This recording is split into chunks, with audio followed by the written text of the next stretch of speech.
ठीक आहे दादा, पुढच्या आता निवडणुकांचं तुम्ही असं बोलणार नाही, देवेंद्र फडणवीस म्हणतात की निवडणुकांचं सगळं सुरळीत होईल. एक असं चित्र तयार होईल की तुम्ही निवडणुकांपुरतं सगळे एकमेकांच्या विरोधात लढतात, स्थानिक पातळीवर होय ना, तर निवडणुका झाल्या की सगळे एकत्र परत बसतात आणि पुन्हा राज्याचा कारभार आखतात. तर एक जनतेला गृहीत धरलं जातं असं एक चित्र तयार होतं. अजिबात नाही.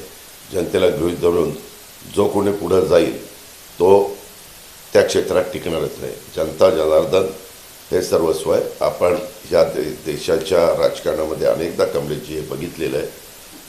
एक काळ असा होता की इंदिराजींना कोणी बाजूलाच करू शकत नाही असा काळ होता, परंतु जयप्रकाश नारायण साहेबांनी जो काही उठाव केला त्याच्यातनं कुणाच्या स्वप्नात नसताना देखील तिथं सरकार बदलली गेली. अशा खूप घटना.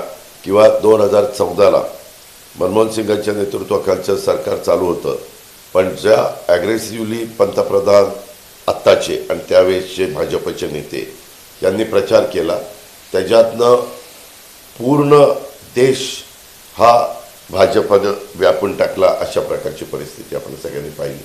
अशी खूप उदाहरणं आहेत. आता साधंच उदाहरणं देतो, चला ताजं. लोकसभेच्या निवडणुकीच्या निमित्तानं देशाचे पंतप्रधान नरेंद्र मोदी साहेब पंतप्रधान झाले, पण आपल्या महाराष्ट्रात 48 पैकी 17 जागा आमच्या निवडून आल्या. 31 जागा गेल्या. 31 जागा इथल्याच मतदारांनी आम्हाला तिथं त्यावेळेस नाही सहकार्य केलं.